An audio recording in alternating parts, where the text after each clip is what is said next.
Study IQ IAS, अब तैयारी हुई अफोर्डेबल। कुछ टाइम के बाद भारत के द्वारा G20 के समिट को होस्ट किया जाएगा और हाल ही में कुछ रिपोर्ट्स के द्वारा G20 नेशन को लेकर कुछ इंपॉर्टेंट डाटा पब्लिश किया गया है। इस डाटा के कॉन्टेक्स्ट में हम G20 नेशन से कुछ सवाल पूछेंगे कि आखिर उनके द्वारा कौन से पॉलिसी डिसीजंस फाइनली लिए जा रहे हैं जो इस वर्ल्ड को शायद ज़्यादा बेहतर बना सके। यदि आप करंट न्यूज़ को फॉलो करते हैं तो आप जानते होंगे कि न सिर्फ भारत में बल्कि पूरी दुनिया में लगातार जो एक्सट्रीम वेदर इवेंट्स हैं वो बढ़ते जा रहे हैं। इन प्राकृतिक आपदाओं की वजह से जो मार पड़ रही है वो आम आदमी पर पड़ रही है। अब हम सरकारों को चुनते हैं ताकि वो ऐसी नीतियां बनाएं ताकि हमारे लिए एक वेलफेयर स्टेट का निर्माण हो, और आज के टाइम पे दुनिया की मैक्सिमम गवर्नमेंट ये क्लेम करती हैं कि वो एक वेलफेयर स्टेट है। लेकिन एक्सपर्ट्स के द्वारा बार बार ये चेतावनी देने के बाद कि फॉसिल फ्यूल का डायरेक्ट लिंक है क्लाइमेट चेंज से, और क्लाइमेट चेंज की वजह से आने वाले टाइम में हमारा ये जो प्लैनेट है ये ह्यूमंस के लिए, लिविंग ऑर्गेनिज्म के लिए एक हैबिटेबल प्लेस नहीं बचेगा। सवाल ये उठता है कि G20 नेशंस के द्वारा फॉसिल फ्यूल पर और भी ज़्यादा इन्वेस्टमेंट क्यों किया जा रहा है।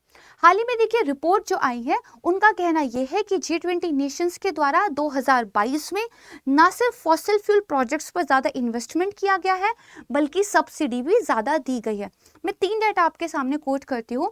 G20 नेशंस के द्वारा $320 बिलियन इन्वेस्टमेंट किया गया है फॉसिल फ्यूल प्रोजेक्ट्स को लेकर, वहीं $1 ट्रिलियन सब्सिडी दी गई है फॉसिल फ्यूल को लेकर और लगभग $50 बिलियन लोन दिया गया है।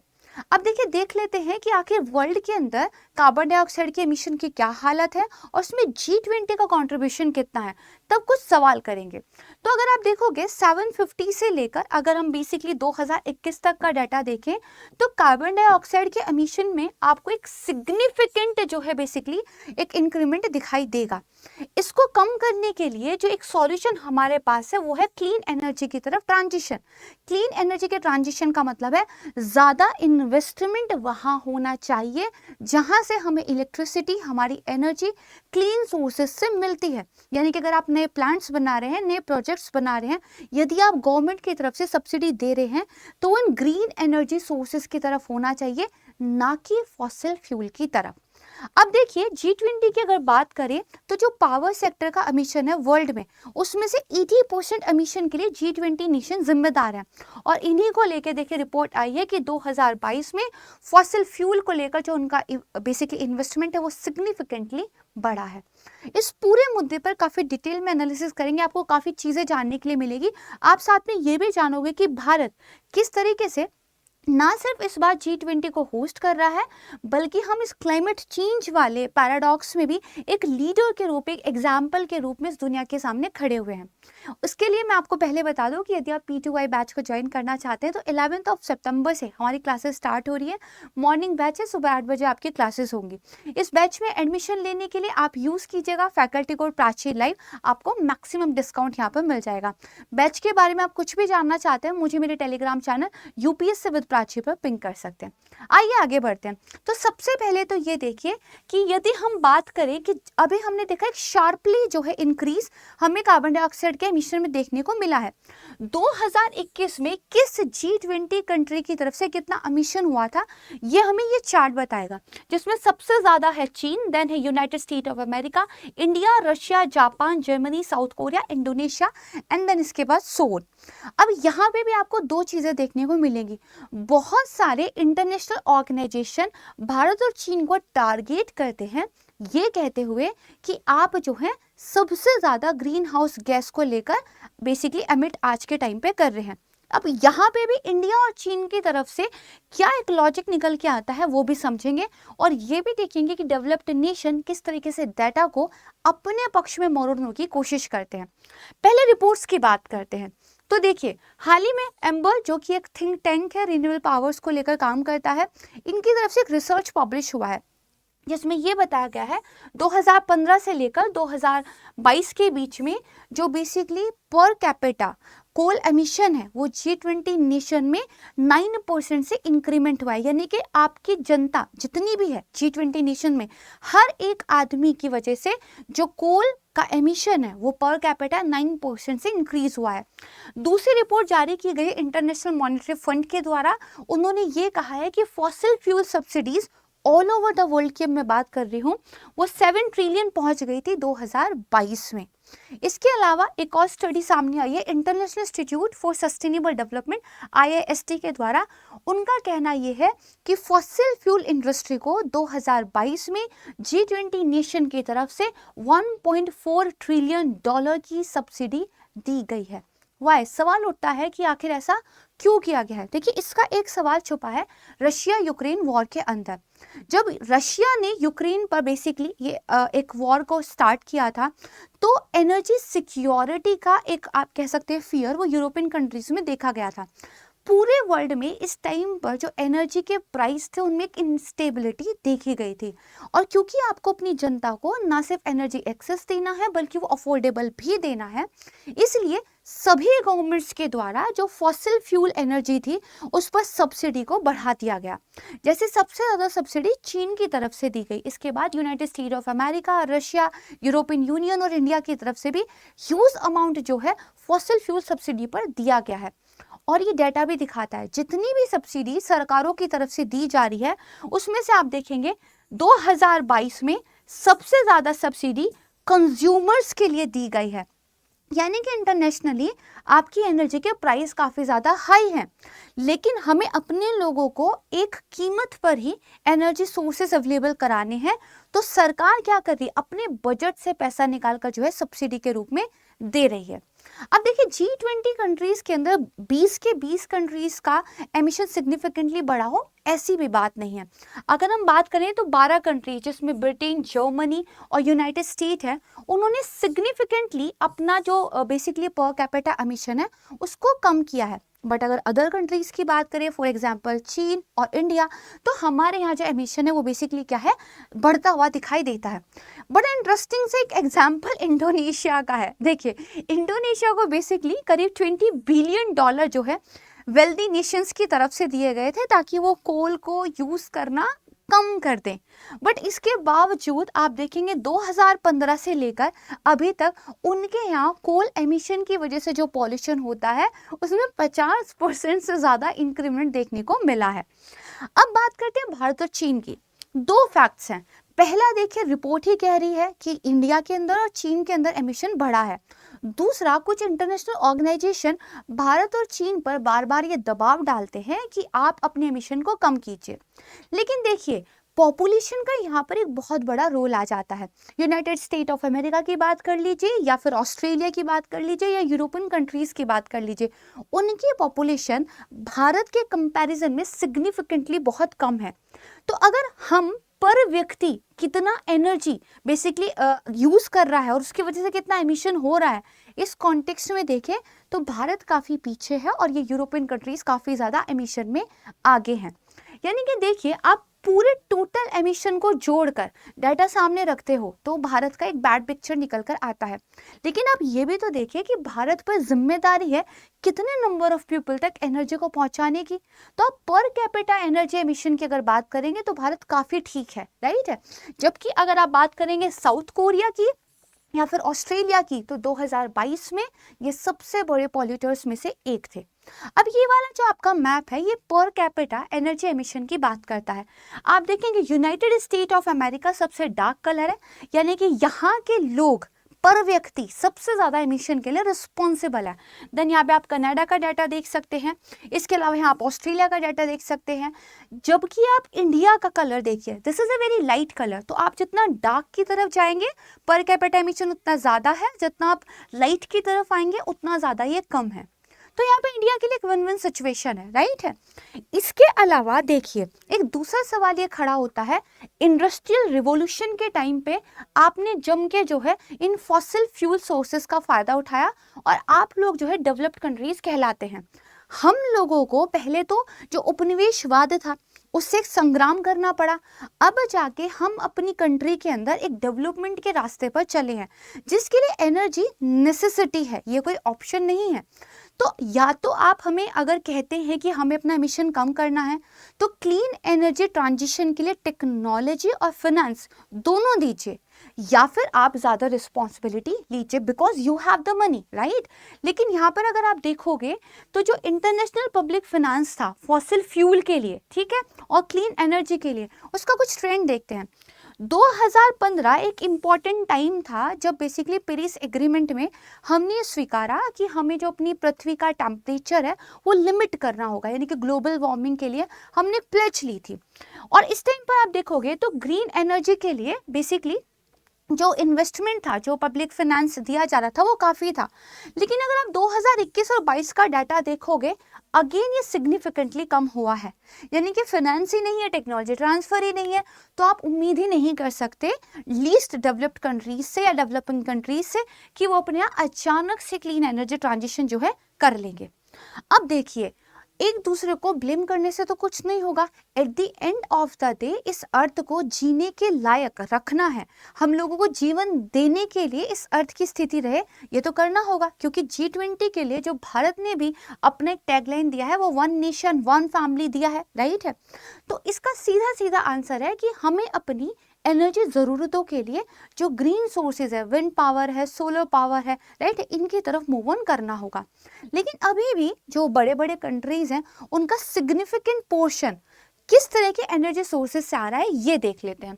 तो सबसे पहले तो देखिए, यूनाइटेड स्टेट की बात करें, इतना जो है उनके पास कोल से आ रहा है। देन आप देखेंगे सबसे ज़्यादा उनके पास ऑयल से एनर्जी सोर्स है, एंड देन इसके बाद आप देखेंगे तो ये उनका नेचुरल गैस है, एंड देन सोन है, राइट है। इसी तरीके से इंडिया की बात कर ले, इंडिया में सबसे ज़्यादा आपको कोल से जो है सोर्स दिखाई देगा, इसके बाद ऑयल है, ठीक है, बल्कि हमारे पास नेचुरल गैस से काफ़ी कम है। जबकि आप देखोगे बायो एनर्जी को लेकर भारत ने काफ़ी अच्छा काम यहाँ पे कर दिखाया है, इंडिया ने फिर भी बायो एनर्जी को लेकर काफ़ी बेहतर काम कर दिखाया है। और इसीलिए मैं आपको बोल रही हूँ कि इंडिया ना सिर्फ G20 को होस्ट कर रहा है बल्कि we are actually a leader, right. कुछ और डेटा के माध्यम से बाद में देखेंगे।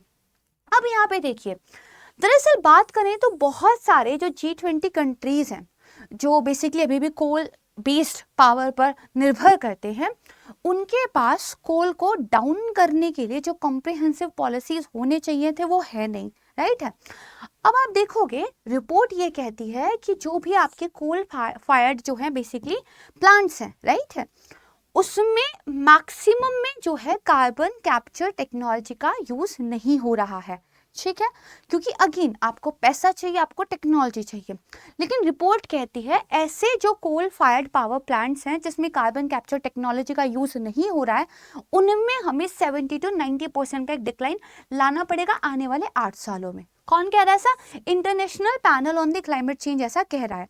लेकिन IIST की जो स्टडी थी उसका कहना यह है कि जो गवर्नमेंट ऑन्ड कंपनीज है, प्राइवेट सेक्टर को छोड़ दीजिए, इन G20 नेशंस में जो सरकारी कंपनियां हैं उन्होंने ही 322 बिलियन जो है वो न्यू फॉसिल फ्यूल प्रोजेक्ट पर खर्च किए हैं सिर्फ और सिर्फ 2022 में, राइट है। यानी कि इन्वेस्टमेंट कहाँ पे इंक्रीज हो रहा है? फॉसिल फ्यूल पे, जबकि होना क्या चाहिए था, आपको क्लीन एनर्जी सोर्सेज की तरफ जाना चाहिए था। तो इंटरनेशनल जो हमारी एनर्जी एजेंसी है वो एक एग्जाम्पल देती है। देखिए, दुनिया में लगभग 50 ऐसे कंपनीज हैं जिन्होंने या तो क्लीन एनर्जी पर जो अपना इन्वेस्टमेंट है वो स्टार्ट कर दिया है, या they have the solid plan to do that. यहाँ तक कि इन 56 कंपनीज में से 7 कंपनी ऐसे हैं जो अपनी एनुअल रिपोर्ट में इस बात को क्लेम भी करते हैं कि वो क्लीन एनर्जी को लेकर काम कर रहे हैं। यदि प्राइवेट कंपनीज, यदि जो बाकी के कंपनीज हैं वो ऐसा कर सकते हैं, तो जो हमारी सरकारी कंपनियां हैं, जो स्टेट ऑन्ड एंटरप्राइजेज हैं, वो ऐसा क्यों नहीं कर सकते? This is a question, right. अब यहाँ पर रिपोर्ट ये कहती है कि देखिए, अगर G20 कंट्रीज को नेट जीरो एमिशन तक पहुंचना है, और जो कि अगेन हमारे लिए ऑप्शन नहीं है, नेसेसिटी है अगर हमें जिंदा रहना है तो, राइट, क्योंकि आने वाले टाइम में ये पृथ्वी आग का गोला ही बन जाएगी जिस तरीके से ग्लोबल वार्मिंग बढ़ती जा रही है। अंटार्कटिका तक हीट वेव का असर हमें इस बार देखने को मिला है, राइट। तो उनका कहना है कि नेट जीरो एमिशन तक अगर आपको पहुंचना है तो ये जो गवर्नमेंट ओन्ड एनर्जी कंपनीज हैं, ठीक है जी, पहले इनको नेट जीरो एमिशन पर लेकर आइए और इसके लिए एक टाइमलाइन सेट कर दीजिए, ठीक है। साथ ही उन्होंने ये भी कहा है कि देखो G20 नेशंस की तरफ से जो विंड एनर्जी है और सोलर एनर्जी है, इस पर भी काफ़ी अच्छा काम किया है। India is one of the example, but again it's not sufficient, हमें कुछ ज़्यादा बेहतर करने की ज़रूरत है। अब यहाँ पर भी एक कैच है, अगर हम ये देखें G20 गवर्नमेंट्स ने कितना कमिटमेंट किया है रिन्यूएबल पावर जनरेशन को लेकर, तो सबसे ज़्यादा आपको यूनाइटेड स्टेट दिखाई देगा, then Germany, China, Italy, Korea, France, फिर इंडिया है, then United Kingdom and Canada है। तो आप देखोगे ये वो सारे कंट्रीज हैं जिनके पास फिनेंस है, पैसा है, रिसोर्सेज हैं, राइट है। लेकिन जो डेवलपिंग कंट्रीज हैं, आप मान लीजिए Argentina, south Africa, Turkey, Brazil, right है, इन कंट्रीज के पास तो रिसोर्सेज भी नहीं है। तो पहली बात तो ये है कि जो रिपोर्ट सजेशन दे रही है उसको इम्प्लीमेंट किया कैसे जाए। दूसरी बात यहाँ पे विल पावर की भी आती है, रिसोर्सेज तो भारत के पास भी लिमिटेड है, फिर भी आप देखोगे ऑस्ट्रेलिया और जापान और साथ में यूनाइटेड किंगडम की तरफ से जो एक कमिटमेंट किया गया था 2020 से लेकर 2023 में रिन्यूएबल एनर्जी के लिए, भारत का उससे भी ज़्यादा है। India is doing very very good, right, Bharat बहुत अच्छा कर रहा है। अब देखो यहाँ पर एक बहुत ही ज़बरदस्त पैराडॉक्स क्रिएट होता है, जैसे एनर्जी को आप किस तरीके से, है ना, जनरेट कर रहे हो, उसको कंट्रोल करने से शायद ज़्यादा कुछ नहीं होगा, क्योंकि हम सोलर पावर को, विंड पावर को लेकर तो काम कर रहे हैं। लेकिन अगेन आप देख रहे हो, यदि आप सब्सिडी फॉसिल फ्यूल पर दे रहे हो, यदि कैपिटल इन्वेस्टमेंट फॉसिल फ्यूल पर हो रहा है, तो इसका मतलब है कि फॉसिल फ्यूल कंपैरेटिवली सस्ता मिलता है, तो जो जनता है वो अफोर्डेबिलिटी की ओर जाती है, तो वो उसी को परचेज करना जो है प्रेफर करते हैं, राइट है। यहाँ पे सवाल ये उठता है कि आपको एनर्जी की सप्लाई पर नहीं, एनर्जी की डिमांड पर ध्यान देना होगा। यानी कि हमें अपने लोगों के अंदर ये अवेयरनेस, ये हैबिट क्रिएट करनी पड़ेगी कि पहली बात तो वो रिन्यूएबल एनर्जी सोर्सेस के बारे में ज़्यादा जाने और समझे। दूसरा, सरकारों को फॉसिल फ्यूल को महंगा बनाना पड़ेगा, कार्बन टैक्स लगाइए, सब्सिडीज को हटा दीजिए, और जो पैसा वहां से बच रहा है उनको आप रिन्यूएबल एनर्जी सोर्सेज पे लगाइए, ताकि इन सोर्सेज की कीमतें कम हो सके। साथ ही जो हाइड्रोजन पावर है, इसके अलावा इलेक्ट्रिक व्हीकल्स है, हाइड्रोजन पावर्ड व्हीकल्स है, इन पर हमें इन्वेस्टमेंट करना होगा, ताकि ये वाले जो व्हीकल है इनमें कीमतें नीचे आए और हमारा जो ट्रांसपोर्ट सेक्टर है वो क्लीन एनर्जी की तरफ एक ट्रांजिशन कर सके। अब यहाँ पर देखिए, बेसिकली मैंने आपको शुरुआत में भी दिखाया था कि फॉसिल फ्यूल पर जो सब्सिडी दी गई है G20 नेशंस की तरफ से, उनमें से ज़्यादातर हिस्सा कंज्यूमर सब्सिडी का था, राइट है। आप देखेंगे ये पूरा का पूरा हिस्सा कंज्यूमर सब्सिडी के लिए चला गया है 2022 में। यानी कि ये एनर्जी का पूरा गेम कंज्यूमर सेंट्रिक घूमता है, क्योंकि at the end of the day her government को अपने कंज्यूमर को हैप्पी रखना है। तो जब तक कंज्यूमर की तरफ से जो डिमांड है वो ग्रीन नहीं होगी और आप उसके लिए फैक्टर्स को क्रिएट नहीं करेंगे, तब तक आपको फॉसिल फ्यूल पर इन्वेस्टमेंट बढ़ाना ही पड़ेगा। जैसे मैंने बताया था, जैसे जैसे गर्मी बढ़ेगी, हीट वेव्स आपको ज़्यादा देखने के लिए मिलेंगे, कूलिंग की डिमांड बढ़ेगी, इसकी वजह से इलेक्ट्रिसिटी की डिमांड बढ़ेगी और लोग ज़्यादा इलेक्ट्रिसिटी कंज्यूम करेंगे। तो भारत जैसे देश में जहां अभी भी कोल पावर्ड एनर्जी एक मेजर सोर्स है, हमें उसी में इंक्रीमेंट करना पड़ेगा। और अगेन ये पैराडॉक्स की तरह यहाँ पे हमारे सामने खड़ा हो जाता है। तो रिपोर्ट कुछ सॉल्यूशन देती है, कार्बन टैक्स लगाइए, इन्वेस्टमेंट कैपिटल को लेकर जो भी आप काम कर रहे हो उसको ग्रीन के साइड ले जाइए। दूसरा, टाइमलाइन सेट करना बहुत ज़रूरी है। जब तक आपके सामने एक लक्ष्य नहीं हो, हम उसे अचीव नहीं कर सकते।